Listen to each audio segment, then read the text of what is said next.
विष्टम स्वयं रूपा कदा मह्यम ददाति स्वापदान्तिकं वन्देऽहं श्रीगुरु श्रीयुतापतकमलं श्रीगुरुं वैष्णवांश श्रीरूपं साग्रजातं सगना रघुनाथान्वितं तं सजीवं साद्वैतं सावधूतं परिजनसहितं कृष्ण चैतन्य देवं श्री राधा कृष्ण पदान् सगना ललिता श्रीविशाखान्वितं च कृष्ण करुणा सिन्धु दीनबन्धु जगत्पते गोपेश गोपिका कांता राधा कांता नमोस्तुते तप्त कांचन गौरंगी श्रीराधे वृंदावनेश्वरी ऋषभानुसुत देवी प्रणमामि हरिप्रिय पंचकल्पतरुभ्यश्च कृपा सिन्धुभ्यश्च पतितानां पावनेभ्यो वैष्णवेभ्यो नमो नमः। जय श्री कृष्ण चैतन्य प्रभु नित्यानंद श्री अद्वैत गदाधर शिवसारि गौर भक्तवृंद हरे कृष्ण कृष्ण कृष्ण हरे हरे हरे राम राम हरे हरे मुखं करोति वाचालं पङ्गुं लङ्घयते गिरिं यत्कृपातमहं वन्दे श्रीगुरुदीनतारिणं मुमुष्णुपदाय कृष्णप्रस्थाय भूतले श्रीमती भक्तिवेदान्त स्वामिनिति नामिने नमस्ते सरस्वती देवी गौरवाणी प्रचारणे निर्विशेष शून्यवादी पश्यते தேசத்தாரினே ஹரே கிருஷ்ணா. அனைவருக்கும் மாலை வணக்கங்கள். நம்ம இன்னைக்கு பார்க்க போறது வந்து ஸ்ரீ ஈஷோபனிஷத் மந்திரம் 6. Okay,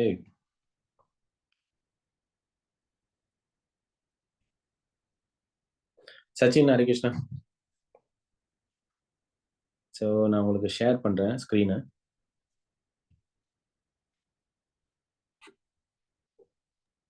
okay.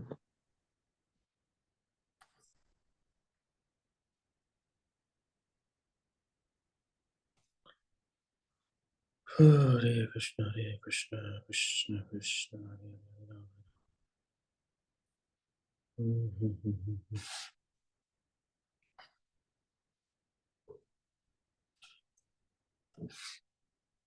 சார் இது தெரியுதா உங்க ஸ்கிரீனு? இந்த நான் பாக்குறது நல்லா தெரியுது பிரபு. சோ மந்திரம் 6 என்ன? அதாவது ஒரு தூய பக்தரின் உணர்வு என்ன? ஒரு தூய பக்தர் மகாபாகவத், அதாவது வந்து ஒரு தூய பக்தரின் அவரோட புரிதல், அவரோட ரியலைசேஷன் என்ன, அவரோட பார்வை, ஒரு பரம்பொருள் அப்சல்யூட் ட்ரூத், அதாவது கிருஷ்ணரை உணர்ந்த ஒரு மனிதர், ஒரு பக்தர் வந்து கிருஷ்ணரை உணர்ந்தா அவர் என்ன பேசுவாரு, அவரோட பார்வை என்ன அப்படின்றது இந்த மந்திரம் 6ல வந்து கொடுத்திருக்காங்க. யஸ்து சர்வாணி பூத்தானி ஆத்மானி ஏவனு பஷ்யதி சர்வபூத்தேஷு சாத்மானம் தத்தோனா விஜுகுப்ஷதே. மொழிபெயர்ப்பு படிக்கிறீங்களா? சிந்து மாதாஜி இருக்கீங்களா? இருக்கிறேன் பிரபு. எவன் ஒருவன் எல்லா ஜீவன்களையும் முழுமுதற் கடவுளின் அம்சங்களாக பார்த்து அனைத்தையும் அவருடைய உறவில் முறையாக காண்கின்றானோ, எல்லாவற்றிற்குள்ளும் அந்த முழுமுதற் கடவுளை காண்கின்றானோ, அவன் ஒருபோதும் யாரையும் எதையும் வெறுப்பதில்லை. எவன் ஒருவன் எல்லா ஜீவன்களையும் முழுமுதற் கடவுளின் அம்சங்களாக பார்த்து அனைத்தையும் அவருடைய உருவில் முறையாக காண்கின்றானோ, எல்லாவற்றிற்குள்ளும் அந்த முழுமுதற் கடவுளை காண்கின்றானோ, அவன் ஒருபொழுதும் யாரையும் எதையும் வெறுப்பதில்லை.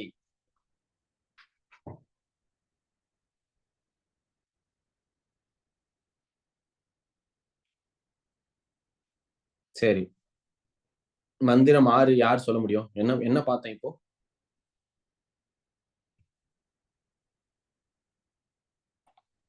மந்திரம் 6ல என்ன கொடுத்திருக்காங்க? ஹரே கிருஷ்ணா பிரபு, எல்லாருக்குள்ளயும் கடவுள் இருக்கிறார், கிருஷ்ணா இருக்கிறார்.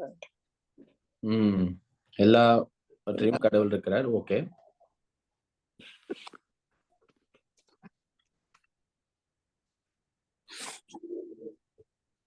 என்ன விளைவு? என்ன மந்திரம் 6 யார பத்தி பேசுது? பக்தன் கிருஷ்ண. ஓகே, உபரீஷ் பிரபு சொல்லுங்க. ஒரு தூய பக்தனின் மனநிலையை பத்தி சொல்லுது பிரபு. ஒரு தூய பக்தனின் மனநிலை, அவரோட மனநிலை என்ன? அவரோட மனநிலை எல்லாத்துக்குள்ளும் இறைவன் இருக்கிறதா சமநிலையா பாக்குறாரு. அதோட விளைவு என்ன? அப்படி பாக்குறதுனால என்ன விளைவு? அவரோட மனநிலையோட மனநிலை என்ன? எதையும் வெறுக்க மாட்டார், எல்லா உயிர்களையும் அன்பு காட்டுவார். எதையும் வெறுக்க மாட்டார். எதனால எதையும் வெறுக்க மாட்டார்? எல்லா உருவத்திலேயும் இறைவன் இருக்கிறார் என்றபடியா எதையும் வெறுக்க மாட்டார். எல்லா ஜீவராசிகளும் எல்லா உயிர்வாளிகளும் இறைவனோட ஒரு பங்காக பார்க்கின்றார்கள். எல்லாவற்றிலும் இறைவனை பார்க்கின்ற ஒரு மனிதன் எதையும் வெறுக்க முடியாது. இது யாரோட பார்வை?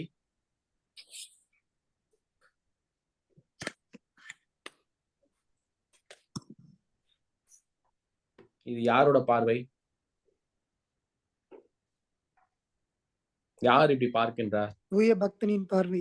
தூய பக்தர். சிந்து மாதாஜி, அந்த டிரான்ஸ்லேஷன் மொழிபெயர்ப்பு இன்னொரு வாட்டி படிங்க. எவனொருவன் எல்லா ஜீவன்களையும் முழுமுதற் கடவுளின் அம்சங்களாக பார்த்து அனைத்தையும் அவருடைய உறவில் முறையாக காண்கின்றானோ, எல்லாவற்றிற்குள்ளும் அந்த முழுமுதற் கடவுளை காண்கின்றானோ, அவன் ஒருபோதும் யாரையும் எதையும் வெறுப்பதில்லை.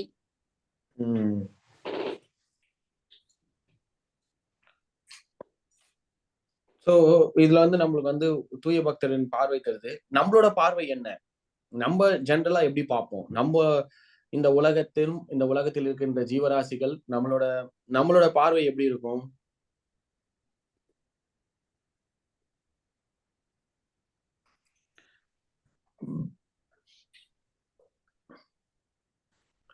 அவர்களிடம் ஒரு இணைப்பு வச்சிருக்கோம், தொடர்பு வச்சிருக்கணும். ஓகே. வேற என்ன? ஒரு மெட்டீரியல் பேஷண்ட் பார்வை முற்றிலும் மாறுபட்டதாக இருக்கும் பிரபு. அதாவது என்னோட கோபக்காரன் அப்படி இப்படி அந்த வேறுபாடுகள் காணலாம். வேறுபாடுகள். சோ இதுல ஒரு தூய பக்தர் பாத்தீங்கன்னா, கிருஷ்ணா நடுநிலையில இருக்கிறாரு. அவர் தான் சென்டரு.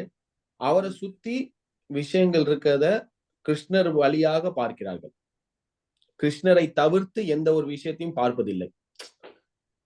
ஒரு தூய பக்தர் என்ன பாக்குறாருன்னா, இந்த ஜீவராசி கிருஷ்ணரோட அம்சம், இந்த பொருள் கிருஷ்ணரோட பௌதிக சக்தி, நீர், நெருப்பு, காற்று, ஆகாயம், மனம், புத்தி, இதெல்லாம் கிருஷ்ணரோட பகிரங்க சக்தி, எக்ஸ்டர்னல் எனர்ஜி. நம்ம பார்த்தோம். ஒரு ஜீவராசி மமை வம்சோ ஜீவலோகே ஜீவபூத்த சனாதனா அப்படின்றார் கிருஷ்ணர். இந்த அம்சங்கள் அனைத்தும் என்னோட அம்சமே, இந்த ஜீவராசிகள் அனைத்தும் என்னோட அம்சம். சோ ஒரு தூய பக்தர் எப்படி பாக்குறாருன்னா, கிருஷ்ணா இந்த சென்டர், கிருஷ்ணா மத்தியில இருக்கிறாரு.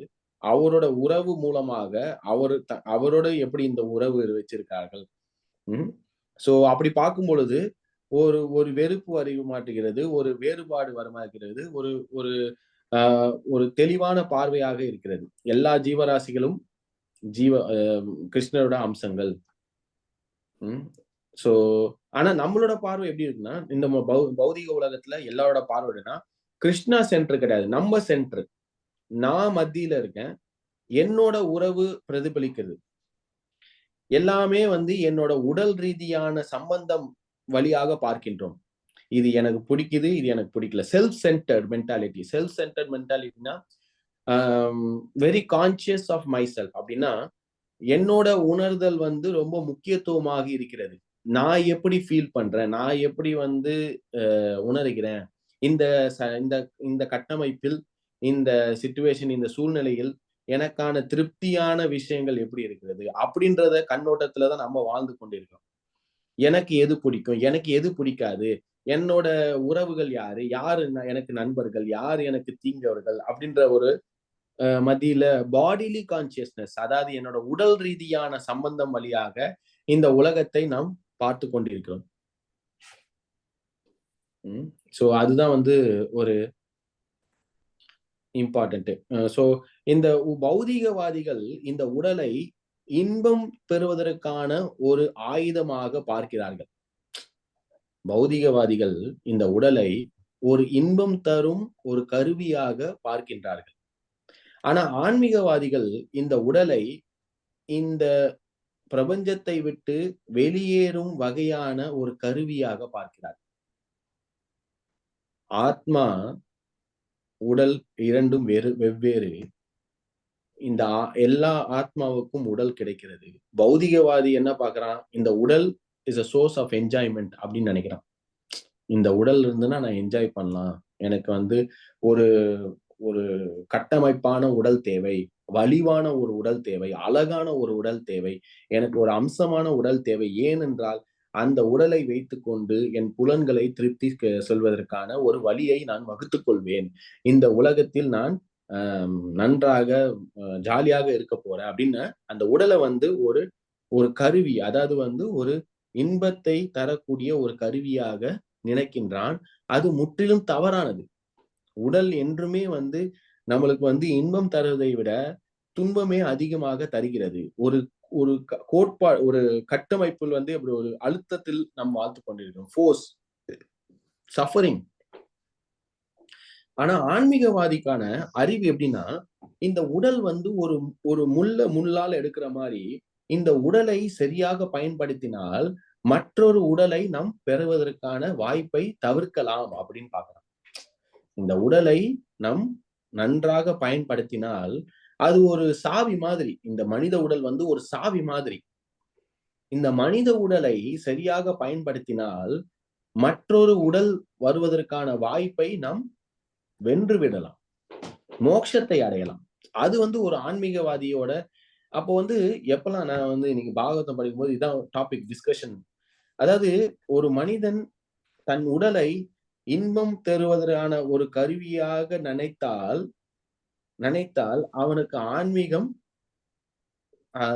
அதாவது ஆன்மீகம் வருவது ரொம்ப கடினம். ஏன்னா எல்லா ப்ராடக்டும் எப்படி யூஸ் பண்ணணும்னு கொடுத்துருக்காங்க. எல்லா ப்ராடக்டும் எப்படி பயன்படுத்தணும் அப்படின்றத தெளிவா வந்து கொடுத்துருக்காங்க. அதுக்கு பேர் தான் மேனுவல். ஒரு ப்ராடக்டும் எப்படி பயன்படுத்தணும் அப்படின்றத தெளிவா கொடுத்துட்டாங்க. அந்த ப்ராடக்டை நம்ம தப்பா பயன்படுத்தினா நம்ம வந்து அந்த ப்ராடக்டை நம்ம எஃபிஷியன்டா யூஸ் பண்ணல. வாஷிங் மிஷின்றோம், அதுல நம்ம வந்து சாமானை போட்டு வாஷ் பண்ணலாம், வாஷ் ஆகும். ஆனா அது எஃபிஷியன்டா இருக்காது. அது துணி போட்டு வாஷ் பண்ணணும், எப்படி போடணும், எந்த அளவு போடணும், எப்ப டிட்டர்ஜென்ட் போடணும், இதெல்லாம் தெளிவா கொடுத்துருக்காங்க. அதுல ப்ராப்ளம் வந்து எப்படி இருக்கு. அது போல மனித உடலை எவ்வாறாக பயன்படுத்த வேண்டும் அப்படின்றதுக்கான கோட்பாடும் கொடுத்திருக்காங்க. அதை வந்து தவறாக நம்ம செயல்படுத்தினால், உபயோகித்தால் அதை நம்மளுக்கு மகிழ்ச்சியாக இருக்காது, மகிழ்ச்சி பெறாது. சோ நம்மளோட பார்வை வந்து இந்த உடலை தப்பாக பார்க்கின்றோம். இந்த உடலை வைத்துக்கொண்டு இந்த உலகத்தை தப்பாக பார்க்கின்றோம். நம்மளை சுற்றி இருக்கும் அனைத்து ஜீவராசிகளை தப்பாக பார்க்கின்றோம்.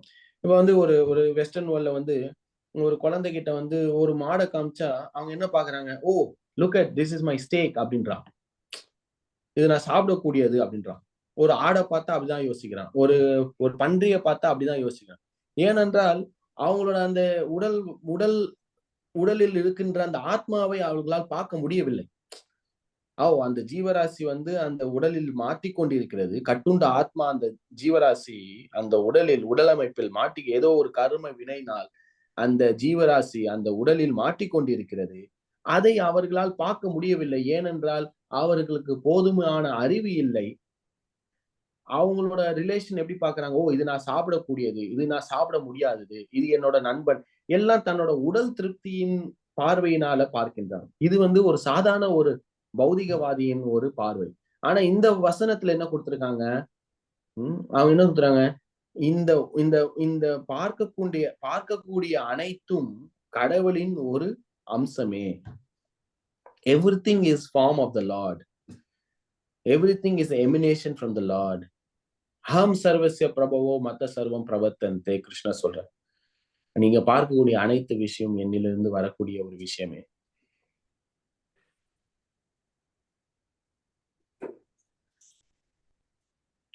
புரியுதுங்களா?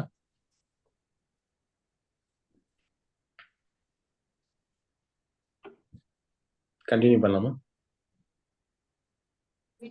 Yes, Prabhu.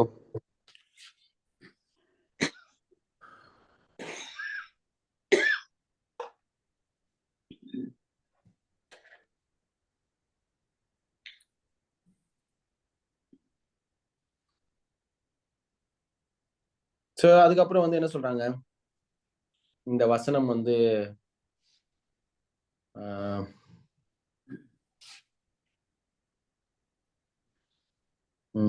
எஸ் டு சர்வாணி பூதானி. எஸ்து சர்வாணி பூத்தானி, சர்வாணினா எல்லாம், பூத்தானினா உயிர்வாளிகள், உயிர்களை. ஏவ அனுபஷ்யந்தி, ஏவ அனுபஷ்யத்தி அப்படின்றாங்க. அணு அப்படின்னா வந்து சமஸ்கிருதத்துல வந்து அணு அப்படின்னா வந்து நிறைய மொழிபெயர்ப்பு இருக்கு. ஒரு மொழிபெயர்ப்பு வந்து டு ஃபாலோ, ஆனா இன்னொன்னு வந்து கான்ஸ்டன்ட். எப்பவுமே பார்த்துட்டு இருக்கோம். அந்த ஒரு மகாபாகவத்தோட பார்வை வந்து எப்பவுமே வந்து கிருஷ்ணரை மையப்படுத்தி பார்க்கக்கூடிய ஒரு பார்வை. சர்வபூதேஷு சாத்மானாம் தத்தோனா விஜிகுப்சதே, தத்தோனா விஜிகுப்சதே, நாட் ஹேட் எனிஒன். ஆக்சுவலா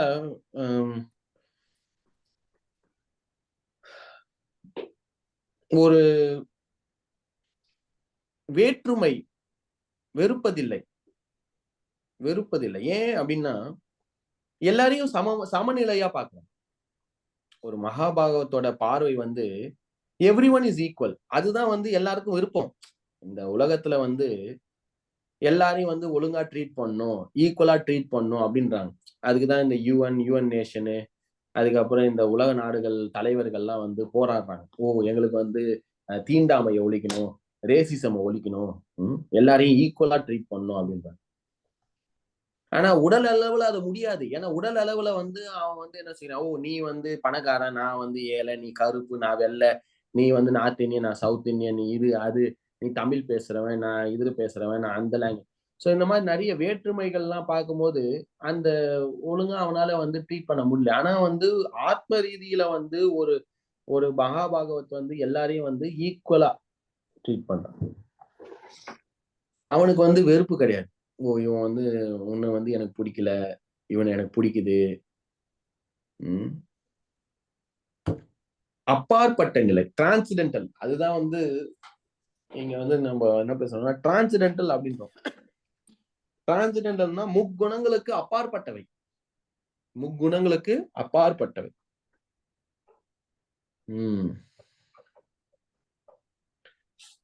சோ ஏன் அப்படின்னா இது ரொம்ப தேவை. நம்ம கிருஷ்ண உணர்வுல, ஆன்மீகத்துல வந்து இந்த குணம் வந்து ரொம்ப தேவைப்படுது. எதனால இது வந்து நம்மளுக்கு தேவைப்படுகிறது? ஏன் வந்து இந்த குணம், இந்த கேரக்டர், இந்த குவாலிட்டி வந்து எதுக்கு ரொம்ப இம்பார்ட்டன்ட்? ஈக்குவலா பாக்குறது ஏன்?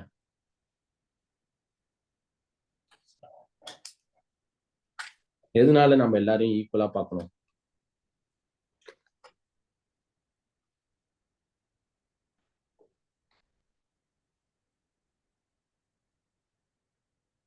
ஹலோ,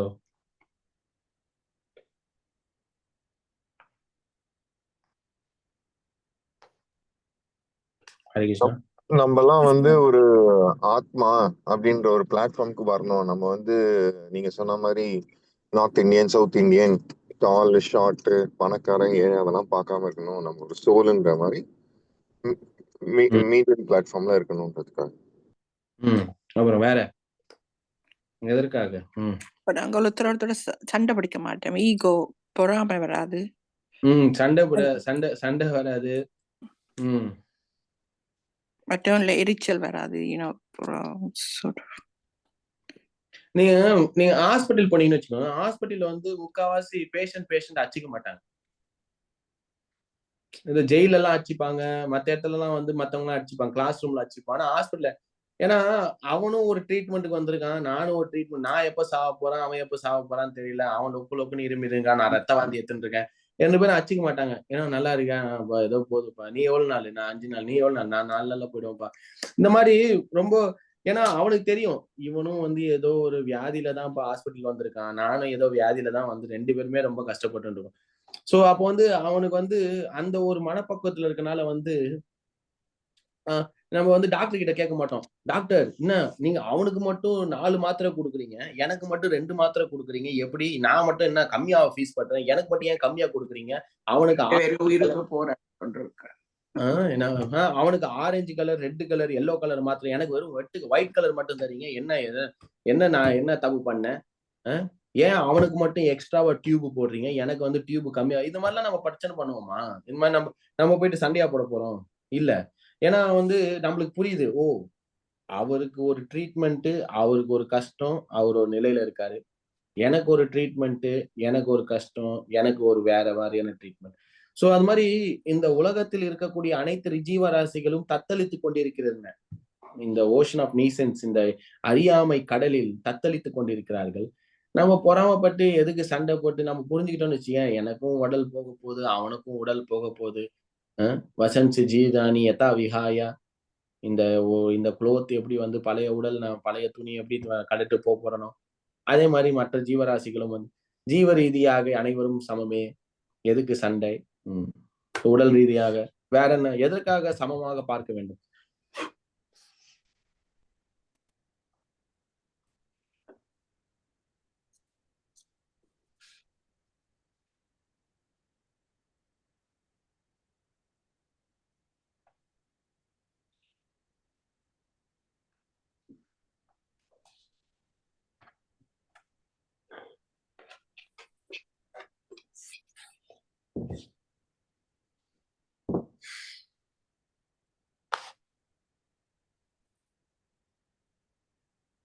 எல்லோரும் ஏதோ ஒன்றுக்காகத்தான் போராடி கொண்டிருக்கிறோம்.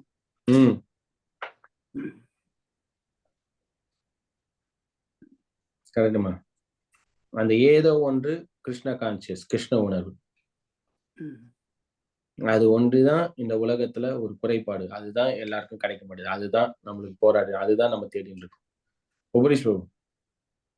நான் நினைக்கிறேன் பிரபு, இப்ப ஒரு நாயையோ கோழியோ மிருகத்தையோ பார்த்தா நாங்க அது எல்லாத்துக்குள்ளேயும் பரமாத்மா இருக்காருங்கிற ஒரு சமநிலையா பார்ப்போம். எல்லாத்துக்குள்ளேயும் இறைவன் இருக்கிறாங்கிற ஒரு நிலையை நாங்க புரிஞ்சு கொள்ளுவோம்.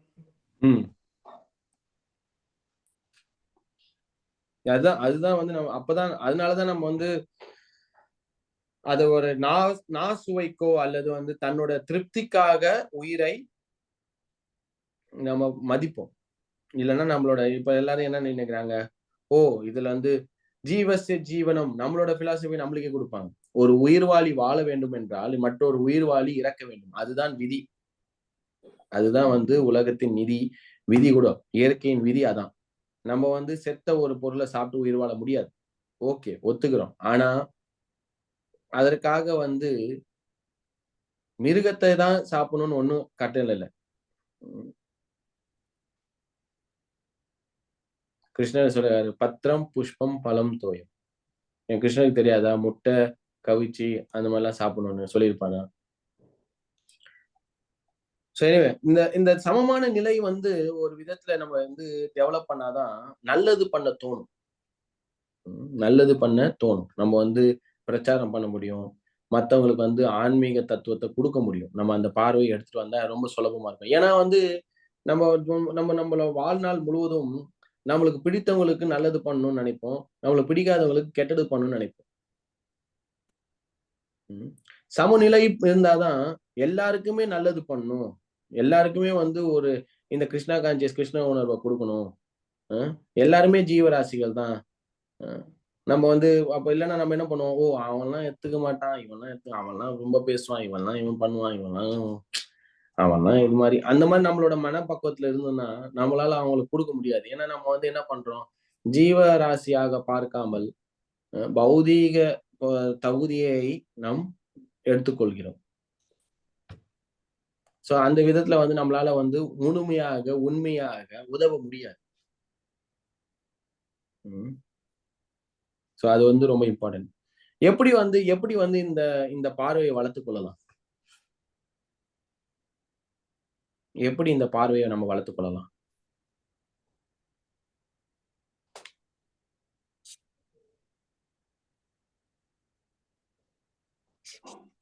சங்கம் மூலமாக. Very good. அசோசியேஷன் மூலமாக.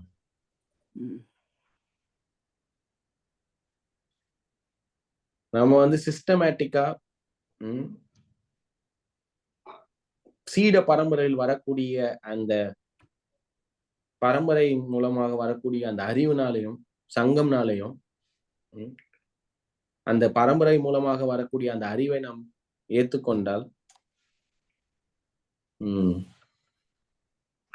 மெயினா வந்து சீயிங் த்ரூ ஹியரிங், இதுதான் நம்மளோட பிலாசபி. செவியை நம்ப வேண்டும். ஹியரிங், இந்த உலகத்தை நம்ம பார்க்கக்கூடியது, நம்ம விஷயங்களை பார்க்கக்கூடியது அனைத்தும் த்ரூ ஹியரிங் ஆஃப் ஸ்கிரிப்சர்ஸ், செவி மூலமாக வளர்த்துக் கொள்வது.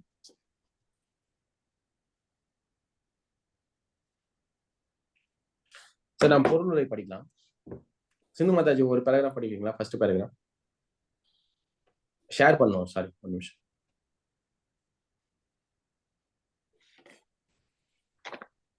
ஏதாவது கேள்வி இருக்கா நம்ம டிஸ்கஸ் பண்ணதுல?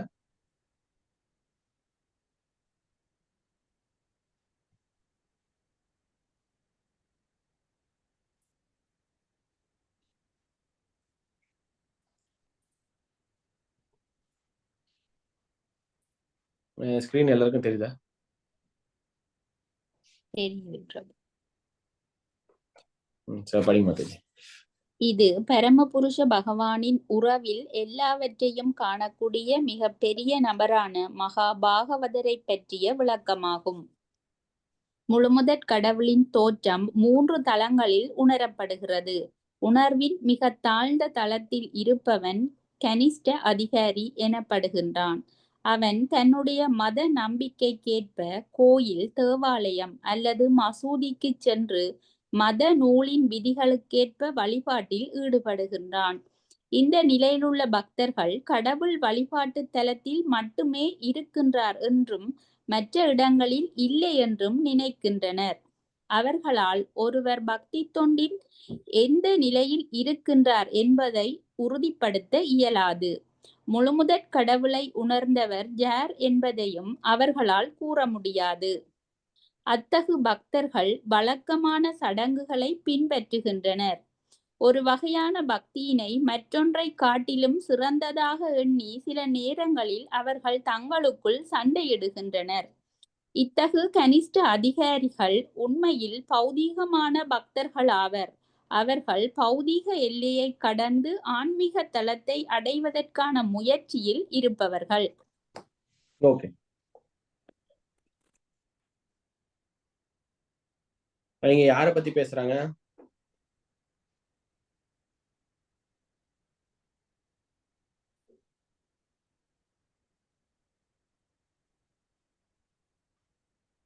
கோயில்ல மட்டும்தான் கடவுள் இருக்கிறார் என்று நம்புறவர்கள். கோயில மட்டும்தான் கடவுள் இருக்காரு, வேற எங்கேயும் இல்ல. வேற என்ன அவங்களுக்கு பேர் என்ன? மகாபாகவதர்கள். மகாபாகவதர்களா? கனிஷ்ட அதிகாரிகள். கனிஷ்ட அதிகாரிகள். ஆமா, என்ன போட்டிருக்காங்க?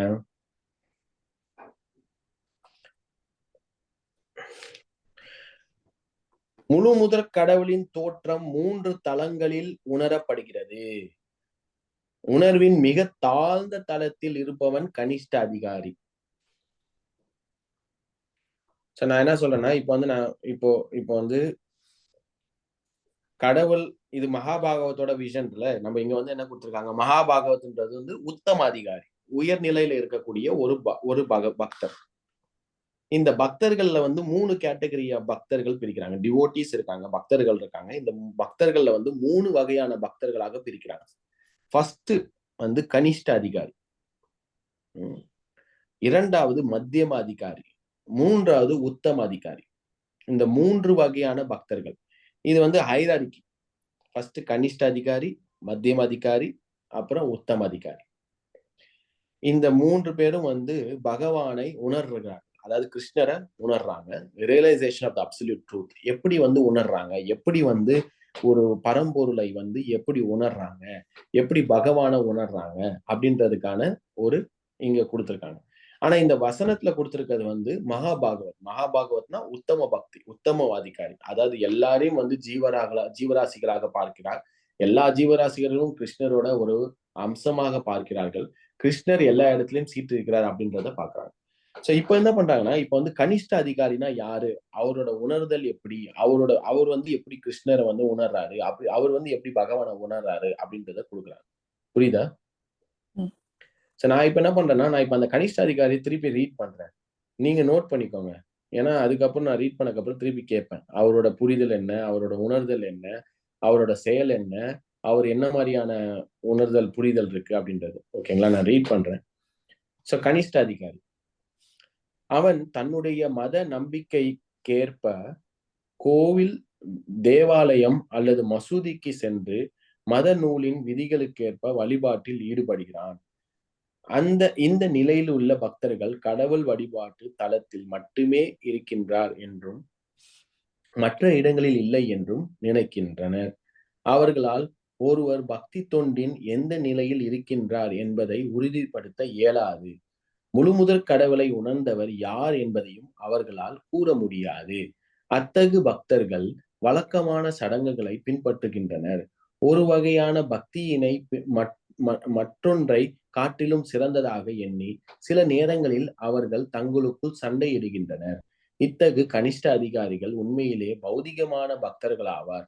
அவர்கள் பௌதிக எல்லையை கடந்து ஆன்மீக தளத்தை அடைவதற்கான முயற்சியில் இருப்பவர்கள்.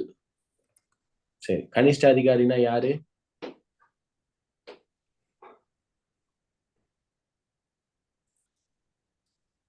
கோயில்களுக்கு தேவாலயத்துக்கு போற ஆக்கள்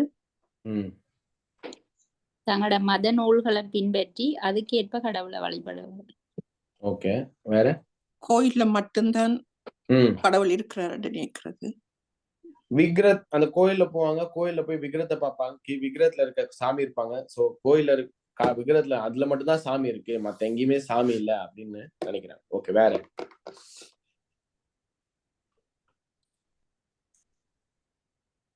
மற்றவர்கள் எந்த நிலையில இருக்கிறார்கள் என்பதை அறிய இயலாதவர்கள். அவர்கள் எந்த ஸ்டேஜில இருக்கணும் என்று யார் ஆன்மீகத்தை பின்பற்றுகிறார்கள், யார் பௌதிகவாதிகள், யார் ஆன்மீகவாதிகள், பார்க்கக்கூடிய எந்த நிலையில் யார் இருக்கிறார் அப்படின்றது அவங்களுக்கு தெரியாது. அவங்களே எந்த நிலையில இருக்காங்கன்னு தெரியாது. அவங்களே எந்த நிலையில இருக்குன்னு தெரியாத போது மத்தவங்களுக்கு எந்த நிலையில இருக்காங்கன்னா அதுவும் தெரியாது. வேற? ரெண்டு பேரும் சண்டை பிடிக்கணும். பிகாஸ் சண்டை போட்டுக்கிறாங்க. சண்டை போட்டு எதனால சண்டை? பக்தியினால. ஒரு ஆள் ஒன்று சிறந்தது ஒன்று இதென்று சொல்லி நினைக்கிறதுனால. இப்போ ஒருத்தர் வந்து நான் சாண்ட் பண்றேன்னு, இன்னொருத்தர் வந்து நான் ரீட் பண்றேன்னாரு. சாண்டிங்கா? ரீடிங் தான் பெஸ்ட், ஏன் சாண்ட் பண்ற? பகவத்கீதா ரீட் பண்ணு. பகவத்கீதா சாண்டிங் தான் பெஸ்ட், ஏன் இப்படி ரீட் பண்ற? சாண்டிங் பண்ணு. இந்த மாதிரி சண்டை போட்டுக்கிறது. இரண்டுமே பக்தியை தரக்கூடிய பாதைகள் இருப்பினும் எந்துதான் பெஸ்ட், உந்து சின்னது, உந்துதான் பெஸ்ட், எந்து சின்னது, அந்த மாதிரி fighting over the details and missing out the principle. Principle என்ன? தத்துவம் என்ன? Always remember Krishna, never forget Krishna.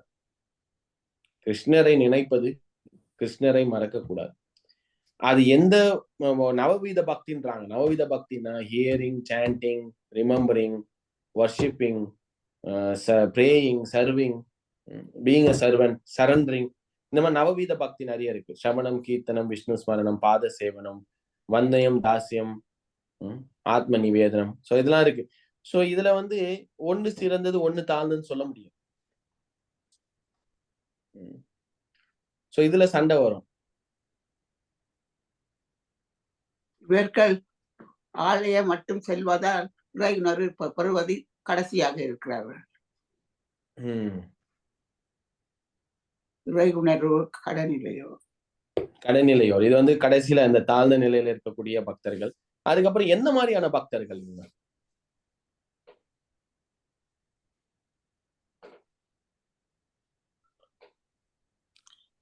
பௌதிக நிலையை கடந்து ஆன்மீக தத்துவத்தை அடைவதற்கான முயற்சியில் இருப்பவர். முயற்சியில ஓகே, எல்லாருமே முயற்சியில இருக்கும். ஆனா இதுக்கான ஒரு பர்டிகுலர் நேம் கொடுத்திருக்காங்க ஃபர்ஸ்ட் அந்த லைனுக்கு முன்னாடி. என்ன மாதிரியான பக்தர்? கனிஷ்ட அதிகாரி.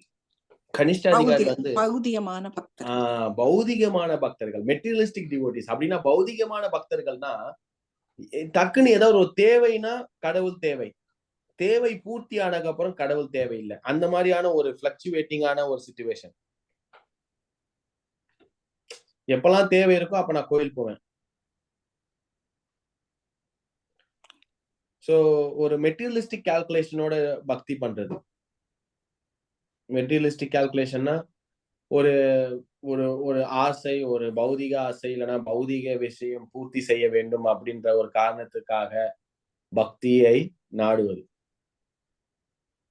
இதுக்கு பேர் வந்து மிஸ்ர பக்தி அப்படின்றாங்க. கலப்படம், பக்தியில் கொஞ்சம் கலப்படம் இருக்கிறது. ஆனா வந்து they approaching the right source, அதுல ஒன்றும் பிரச்சனை இல்லை. சரியான இலக்கை நாடுகிறார்கள், ஆனா சரியான நோக்கத்தை அவர்கள் கையாளவில்லை. Right place, right source, right people, but little bit wrong intention. So அவனோட ஆட்டிடியூட் வந்து, மனப்பக்குவம் வந்து பக்தியை உயர்த்துவதற்காக பகவானை அணுகுவதோ இல்லை பக்தியை வந்து அடுத்த லெவலுக்கு எடுத்துட்டு போகணும் அப்படின்றதுக்காக பக்தி தொண்டை செய்வதோ இல்ல. ஒரு ஒரு நோக்கம் இருக்கிறது, உள்நோக்கம் இருக்கிறது. ஃப்ரூட்டிவ் மென்டாலிட்டி அப்படின்றாங்க. Can we say these people are karma kandis ன்னு சொல்லலாமா பிரபு? கர்ம காண்டிஸ்னா அவங்க எல்லாரையுமே அணுகுவாங்க, தேவர்களையும் அணுகுவாங்க, பிள்ளையாரும் அணுகுப்படுவாங்க. ஆனா இது வந்து பக்தி பண்றாங்க, பக்தி சொல்றாங்க. கிருஷ்ணர் சொல்றாரு ஆஃபர் மீ ஃப்ரூட் ஃப்ளவர். நம்ம ஆஃபர் பண்ணாலும் அவங்களோட இன்டென்ஷன் என்ன? கிருஷ்ணா நான் இதை கொடுக்குறேன், எனக்கு ஏதாவது வேற ஏதாவது பண்ணு, இது பண்ணுவேன், ஏதாவது ஒரு ஸ்லைட்டா ஒரு ஆசை ஒண்ணு இருக்கும், இல்லைன்னா வந்து ஏதாவது ஒரு பௌதீக இன்டென்ஷன் இருக்கும், இல்லைன்னா வந்து ஒரு தேவை இருக்கும், அந்த மாதிரி. பட் ஆனா இட்ஸ் நாட் ராங். அதாவது வந்து இது வந்து நம்ம வந்து குளோரியஸ். ஏனென்றால் அதுதான் முதல் கட்டம். அதாவது வந்து நம்ம ஒரு 100வது படிக்கட்டுக்கு போகணும்னா ஃபர்ஸ்ட் முதல் படியில கால் வச்சாதான் 100வது படிக்கட்டு போக முடியும். அதனால வந்து நம்ம அந்த கனிஷ்டாதிகாரியை வந்து நம்ம மட்டமா பார்க்க முடியாது. ஏன்னா வந்து கனிஷ்டால இருந்தா மத்தியமா, மத்தியமால இருந்தா உத்தமா. சோ கனிஷ்டாதிகாரினாலே வந்து ஒரு குளோரியஸான ஸ்டெப் தான். ஏன்னா வந்து you are in the process of devotional service. ஏன்னா நீங்க வந்து அந்த முறையை நீங்க வந்து எடுத்துக்கொட்டீங்க. அது கொஞ்சம் கொஞ்சம் என்ன சொல்றது, கொஞ்சம் கிளாரிபிகேஷன், கொஞ்சம் டீடைலிங் பண்ணணும், அவ்வளவுதான்.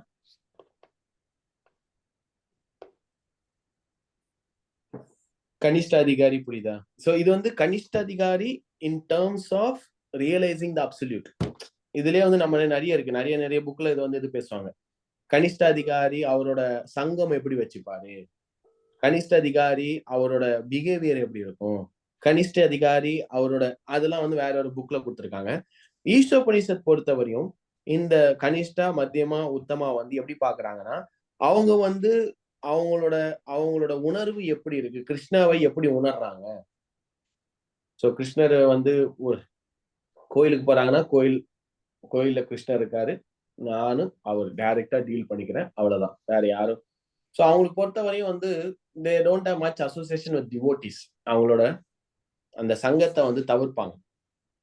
மீ அண்ட் கிருஷ்ணா டைரக்ட், நடுவுல யாரும் எனக்கு தேவையில்லை, அந்த மாதிரியான ஒரு மென்டாலிட்டியும் இருக்கும் அவங்க கிட்ட. ஹரே கிருஷ்ணா. இப்ப நாங்க பக்தின்ற 3 நிலைகளை பத்தி படிச்சோம். கண்ணாடியில் தூசு போலையும், கருப்பையில ஒரு குழந்தை இருக்கிற மாதிரியும், அது ஒரு ஊதி விட்டா புகையில மறையிற மாதிரியும். அது பக்தி கிடையாது, அது வந்து காமம். பகவத்கீதா 3வது அத்தியாயம் லஸ்ட். அது பக்தியின் 3 வகைகள் அல்ல. பக்தியின் 3 வகைகள், அது காமத்தின் எந்த அளவுக்கு காமம் வந்து அஃபெக்ட் ஆயிருக்கு அப்படின்றதான் பார்த்தோம்.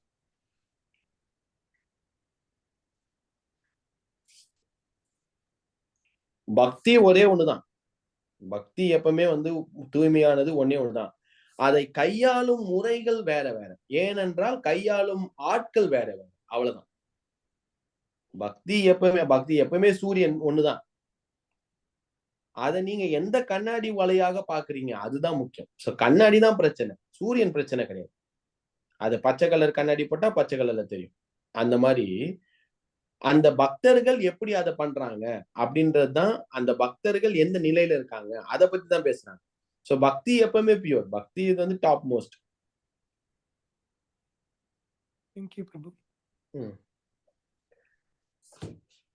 இது கனிஷ்ட அதிகாரி. புரியுதுங்களா? கனிஷ்டனா யாருன்னு தெரியுதா?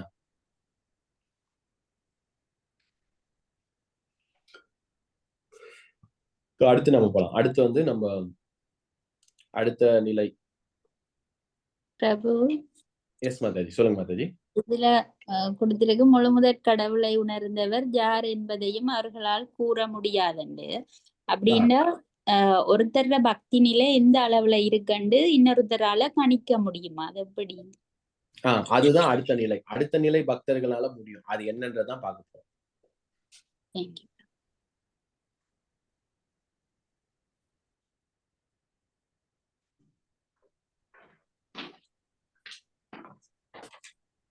சோ இப்ப அடுத்த நிலை பக்தர்கள் அடுத்த பேராகிராஃப் படிங்க மாதாஜி. உணர்வின் இரண்டாவது தளத்தை அடைந்தவர்கள் மத்தியம அதிகாரிகள் என்று அழைக்கப்படுகின்றனர். இத்தகு பக்தர்கள் 4 வகையான உயிர்களுக்கிடையில் வேறுபாட்டை காண்கின்றனர். முழுமுதற் கடவுள் பகவானின் பக்தர்கள் பகவானை பற்றிய ஞானத்தை பெறாத அறியாத மக்கள் மற்றும் பகவானின் மீது நம்பிக்கை இல்லாததால் பக்தி தொண்டில் ஈடுபடுபவர்களை வெறுக்கக்கூடிய நாத்திகர்கள். மத்தியம அதிகாரி இந்த 4 வகையான மனிதர்களிடம் வெவ்வேறு முறையில் நடந்து கொள்கின்றான். அவன் பகவானை தனது அன்பிற்கு பாத்திரமாக கருதி அவரை புகழ்கின்றான். பக்தி தொண்டில் இருப்பவர்களுடன் நட்புறவு கொள்கின்றான். மறைந்துள்ள இறையன்பினை அறியாத மக்களின் இதயத்தில் எழுப்புவதற்கு முயல்கின்றான். கடவுள் என்ற சொல்லை கேட்டவுடன் இகழ்ச்சியில் ஈடுபடும் நாத்திகர்களை தவிர்க்கின்றான். ஓகே.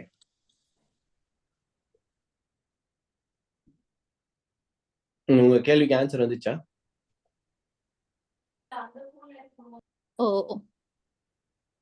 சோ இப்ப பாத்தீங்கன்னா அந்த மத்தியம அதிகாரி, அந்த மத்தியம அதிகாரி ஒரு இன்ட்ரெஸ்டிங்கான கேரக்டர். ஏன்னா மத்தியம அதிகாரி வெறும் கடவுள் அவரை என்னன்னு தெரியும், மற்ற மற்ற மற்ற மற்ற இதையும் வேறுபாடு பாக்குறாரு, டிஸ்கிரிமினேஷன் பண்றாரு. Discrimination not on the basis of, நம்ம முன்னாடி பார்த்த மாதிரி இல்ல, not on the basis of body. அதாவது ஒரு ஒரு செடியை நீங்க வளர்க்குறீங்கன்னா, அந்த செடியை நீங்க ஒரு செடி வளர்க்குறீங்கன்னா என்ன பண்ணும்? என்னெல்லாம் பண்ணுவீங்க ஒரு செடியை வளர்க்குறீங்கன்னா?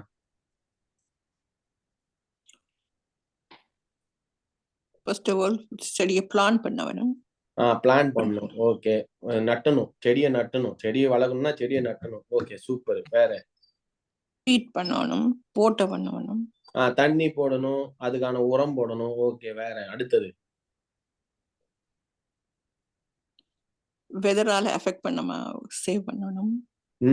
வெதரால அஃபெக்ட் பண்ணாம சேவ் பண்ணணும்ன்றீங்கல்ல, ஏன்? இல்லைன்னா செத்துடும். அது போல உங்களோட பக்தியை நீங்க பாதுகாக்கிறதுக்காக சில செயல்களை நீங்க செய்யணும் இல்லையா? இல்ல உங்க பக்தி செத்துரும். பக்தி சாகாது. நீங்க பக்தியை விட்டுருவீங்க. அப்ப அந்த நிலையில இருக்கும் பொழுது அப்போ அவங்களுக்கு ஒரு டிஸ்கிரிமினேஷன் தேவை, உங்களுக்கு வேறுபாடு தேவை. ஏன்னா வேறுபாடு இல்லைன்னா கெட்ட சக்தியை உங்களால் தவிர்க்க முடியாது. எது நல்லது அப்படின்னு வேறுபாடு, அதுதான் மத்தியமா. இப்ப மத்தியமா அதிகாரினா யாரு? இங்க என்ன கொடுத்திருக்காங்க? அவங்க 4 விதமான மக்களை பார்க்கிறார்கள், 4 விதமான வேறுபாடை பார்க்கிறார்கள். என்னென்ன 4 விதமான வேறுபாடு? என்ன? முழுமுதற் கடவுள். கடவுள் யார் அப்படின்றது ஒரு கன்ஃபியூஷன் இல்ல. யாரு கடவுள் தெரியும். ஓகே, கிருஷ்ணர் தான் கடவுள், அது தெரிஞ்சிச்சு. வேற? ரெண்டாவது? அடுத்தது பகவானின் பக்தர்கள். அந்த கடவுளை யார்? அந்த கடவுளை நேசிப்பவர்கள் யார்? அந்த கடவுளை நேசிப்பவர்கள் யார்? அது பக்தர்கள். 2. மூணாவது? பகவானை பற்றிய ஞானத்தை பெறாத அறியாத மக்கள், இன்னசென்ட் பீப்புள். அதாவது கடவுள் யாருன்றும் தெரியாது, அந்த பக்தர்களையும் தெரியாத, எதுவும் தெரியாத அறியாத பாமர மக்கள், இன்னசென்ட் பீப்புள், சிவிலியன்ஸ், சிட்டிசன்ஸ், சக மனிதர்கள். அப்புறம் 4வது? பகவானின் மீது நம்பிக்கை இல்லாததால் பக்தி தொண்டில் ஈடுபடுபவர்களை வெறுக்கக்கூடிய நாத்திகர்கள். நாத்திகள், ஏத்திஸ்ட்னா அவனுக்கு பகவான் யாருன்னு தெரியும், பக்தர் யாருன்னு தெரியும், ஆனாலும் எனக்கு தேவையில்லை, அப்படிலாம் ஒண்ணும் கிடையாது, இதெல்லாம் கட்டுக்கதை, கிருஷ்ணர் ஒரு கற்பனை கதாபாத்திரம் அப்படின்னு கூறக்கூடிய நாத்திகவாதிகள்.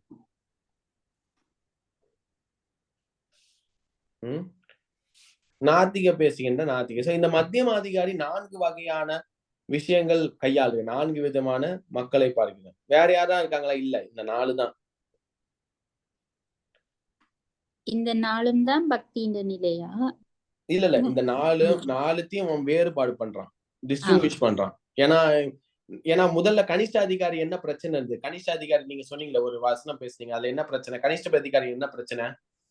கோயில்ல மட்டும்தான் கடவுள் இருக்கிறார், விக்கிரகங்கள் என்றது. அது தவிர்த்து வேற என்ன பிரச்சனை?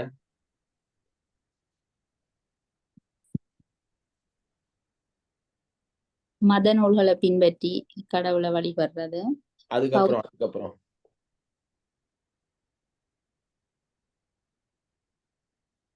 பௌதிக பக்தர்கள். பௌதிக பக்தர். அதுக்கு முன்னாடி நம்ம டிஸ்கஸ் பண்ண என்னது? உயர் நிலையில இருக்கக்கூடிய ஒரு ஆன்மீகவாதியை அவனுக்கு தெரியாது எந்த நிலையில. அதான படிச்சீங்க, அந்த லைன் படிங்க. முழுமுதற் கடவுளை உணர்ந்தவர் யார் என்பதையும் அவர்களால் கூற முடியாது.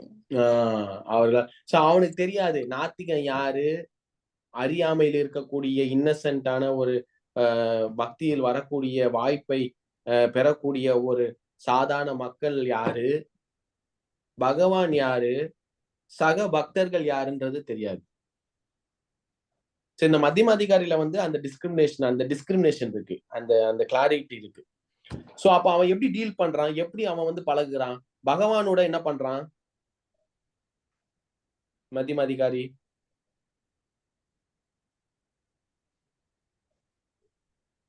அதை நம்ம படிக்கலாமா? நான் படிக்கிறேன். பகவான் அப்போ அந்த 4 பேரோட எப்படி டீல் பண்றான் அப்படின்றத கொடுத்திருக்காங்க. அவன் பகவானை தனது அன்பிற்கு பாத்திரமாக கருதி அவரை புகழ்கின்றான்.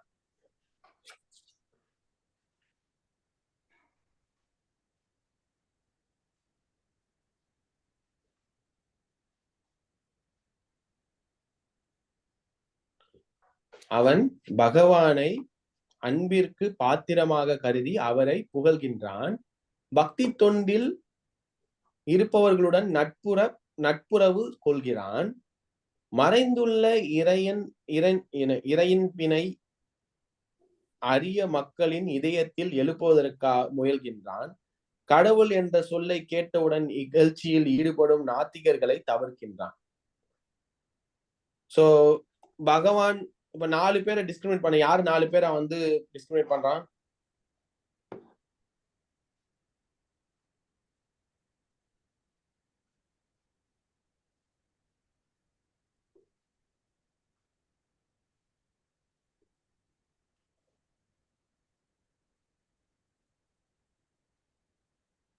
ஹரே கிருஷ்ணா. எஸ் பிரபு. மத்தியம அதிகாரி 4 பேரை டிஸ்கிரிமினேட் பண்றானே, அந்த 4 பேர் யாரு? முழு முதற் கடவுள், பக்தர்கள், பகவானை பற்றிய ஞானத்தை பெறாத அறியாத மக்கள், மற்றது நாத்திகர்கள். அப்ப அந்த 4 பேரை எப்படி டீல் பண்றான்? ஹவ் இஸ் ட்ரீட்டிங், அவரோட பழகுவது எப்படி இருக்கு? பகவானோட என்ன பண்றான், பக்தர்களோட என்ன பண்றான், அறியாத மக்களோட என்ன பண்றான், நாத்திகவாதியோட என்ன பண்றான்? பகவானை தனது அன்புக்கு பாத்திரமாக கருதி அவரை புகழ்கிறார். He is worshipping the Lord. வணங்குகிறான், அன்புக்கு பாத்திரமாக புகழ்கின்றான், glorifying the Lord. பக்தர்களோட ஃப்ரெண்ட் ஆகிறான். ஃப்ரெண்ட், நட்பு வைத்துக் கொள்கிறான்,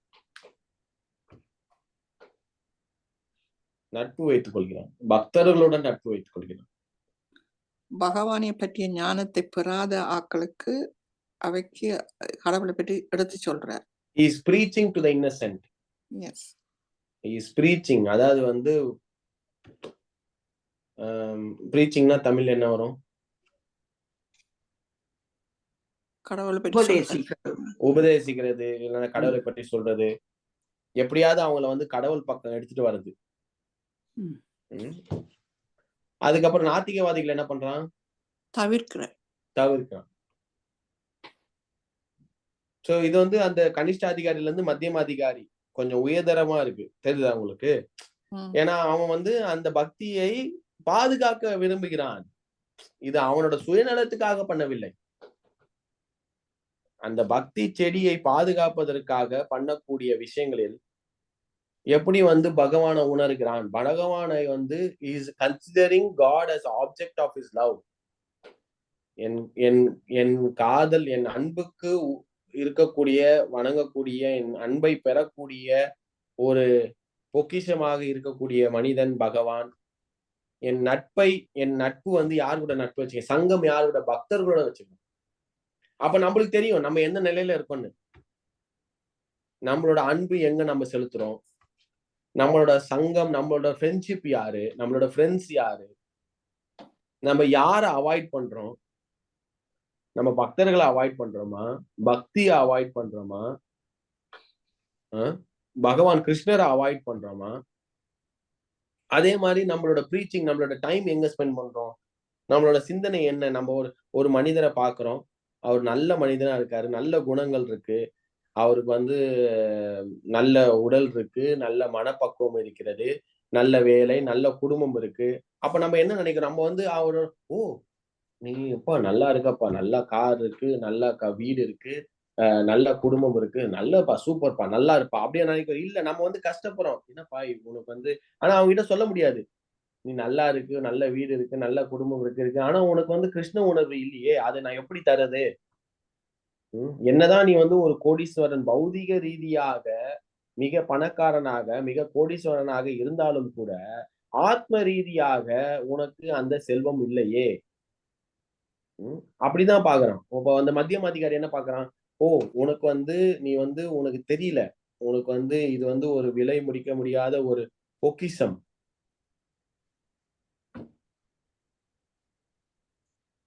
அந்த மத்தியம அதிகாரி அவனுக்கு அதுக்கேத்தாரு. அப்புறம் நாத்திகத்தை தவிர்க்கிறான்.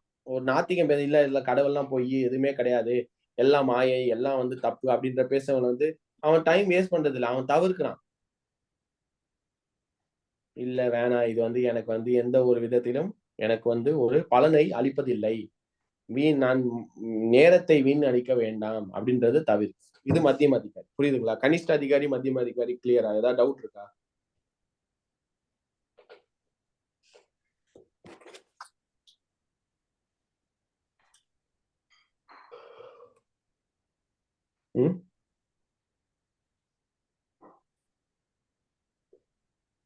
இப்ப நம்ம வந்து அடுத்தது 3வது அதிகாரி வந்து உத்தம அதிகாரி. நம்ம உத்தம அதிகாரியை பார்க்க போறோம். கரெக்ட்டுங்களா? நான் ஷேர் பண்றேன், நீங்க ரீட் பண்ணலாம்.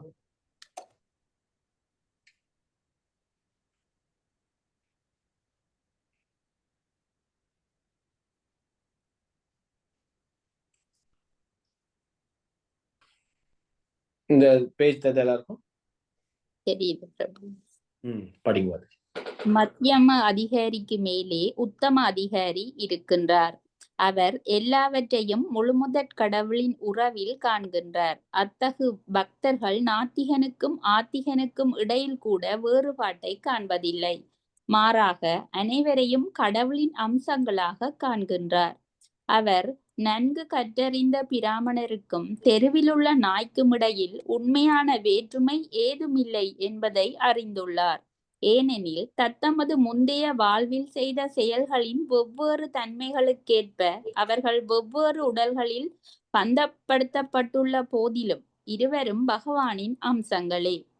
முழுமுதற் கடவுளின் ஓர் அம்சமாகிய பிராமணன் பகவானால் தனக்கு வழங்கப்பட்ட சின்னஞ்சிறு சுதந்திரத்தை துஷ்பிரயோகம் செய்யவில்லை என்பதையும், நாயின் வடிவிலுள்ள மற்றோர் அம்சம் அந்த சுதந்திரத்தை துஷ்பிரயோகம் செய்ததனால் இயற்கையின் சட்டங்களால் தண்டிக்கப்பட்டு நாயின் உருவத்தினுள் அடைக்கப்பட்டுள்ளான் என்பதையும் அவர் காண்கின்றார். பிராமணர் மற்றும் நாயின் செயல்களை பொருட்படுத்தாமல் உத்தம அதிகாரி அவர்கள் இருவருக்குமே நன்மை செய்ய முயல்கின்றான். அத்தகு கற்றறிந்த பக்தர் பௌதீக உடல்களால் வழி தவறுவதில்லை. மாறாக அவர்களுக்குள் இருக்கும் ஆன்மீக பொறியினால் கவரப்படுகின்றார்.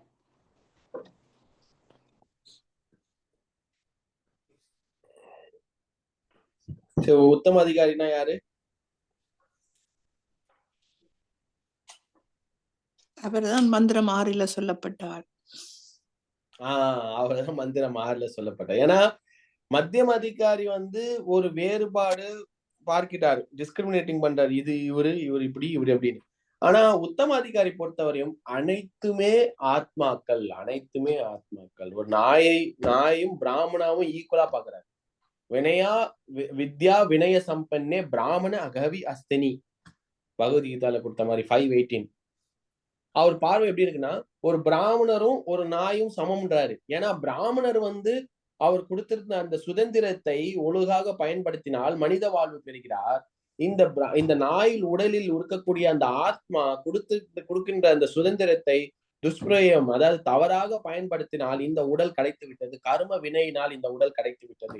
தவிர இரண்டுமே ஆத்மாக்கள் அப்படின்றாரு. அவருக்கு அந்த வேறுபாடு எல்லாம் கிடையாது. மத்தியம அதிகாரி பாக்குற மாதிரி மாறி. ஏன்னா இது உயர்நிலையா பாருங்க. அதாவது வந்து கனிஷ்ட அதிகாரி அறியாமையில தெரியல யாரு எந்த எதுன்னு. மத்தியம அதிகாரிக்கு தெரியுது, ஓ இவர் இப்படி அவர் அப்படின்னு. உத்தம அதிகாரிக்கும் தெரியலன்னா அவர் அறியாமையில தெரியல. இல்ல அறியாமையில எல்லாருமே ஈக்குவல் அப்படி பாக்கல. அவருக்கு வந்து அந்த ஆன்மீக பார்வையில எல்லாருமே ஈக்குவல்ன்றார். கனிஷ்ட அதிகாரி அறியாமையில எல்லாருமே ஈக்குவல், யாரு என்னன்னே தெரியல, இவரும் அப்படிதான் அவரும் அப்படிதான்றாரு. ஆனா உத்தம அதிகாரி என்ன பாக்குறாங்கன்னா எல்லாருமே வந்து ஆத்ம ரீதியாக இருக்கின்றார்கள், அவர்கள் கர்ம வினையினால் அந்தந்த உடலில் கட்டுண்ட ஆத்மாவாக திரிந்து கொண்டிருக்கிறார்கள் அப்படின்னு அவர் பாக்குறார்.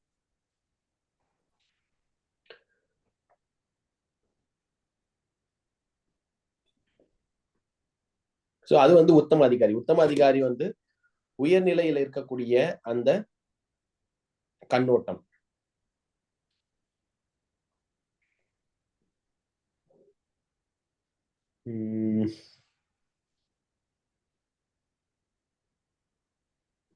அவர் வந்து என்ன பண்றாரு, 2 பேருக்கும் நல்லது பண்ணணும்னு பாக்குறாரு. ஒரு பிராமணர், ஒரு டாக், ஒரு நாய் இருந்தாலும் 2த்துக்கும் நல்லது பண்ணணும் அப்படின்னு பாக்குறாரு.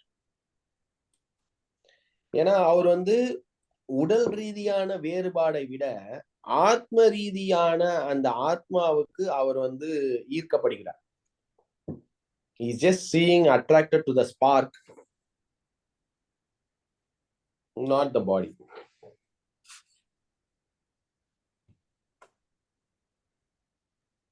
கேள்வி ஏதாவது இருக்கா? கனிஷ்ட, மத்தியமா, உத்தம 3 அதிகாரிகள்.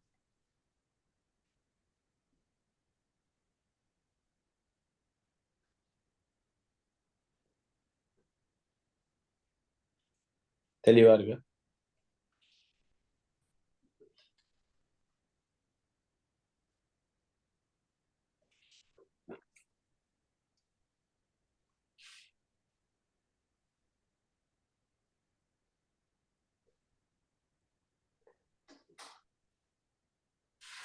அடுத்தது வந்து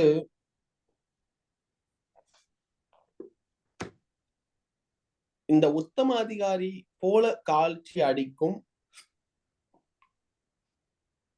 இம்போஸ்டர்னா பொய்யான உத்தம அதிகாரி பத்தியும் சொல்லுவாங்க. அடுத்தது வந்து பிரபுபாத் அதையும் எதை போறாரு. வெளி தோற்றமாக சில பேர் உத்தம அதிகாரி மாதிரி தோற்றம் அளித்தாலும் உள்நோக்கம் வேறவாக இருக்கும். அந்த மாதிரி அதுவும் இருக்கு. அதையும் நம்ம வந்து பாத்துக்கணும். ஏன்னா தப்பா நம்ம எடை போட்டக்கூடாது. ஓ எல்லாருமே உத்தம அதிகாரி, ஓ எல்லாம்.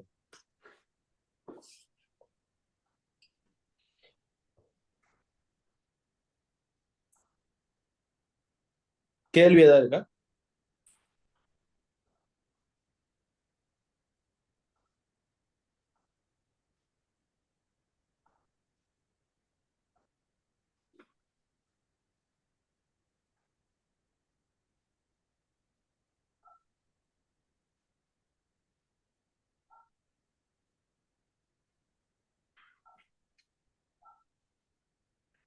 ஓகே, எதுவும் கேள்வி இல்லைன்னா என்னையோட பதிவு நம்ம முடிச்சு கொள்ளலாம். அடுத்த வாரம் திருப்பி நம்ம வந்து கனிஷ்ட, மத்தியமா, உத்தமா பார்க்க போறோம். அதுக்கப்புறம் அந்த பொய்யான உத்தம யாரு அப்படின்றத வந்து இம்போஸ்டர் உத்தம அதிகாரி அதையும் நம்ம பார்க்க போறோம்.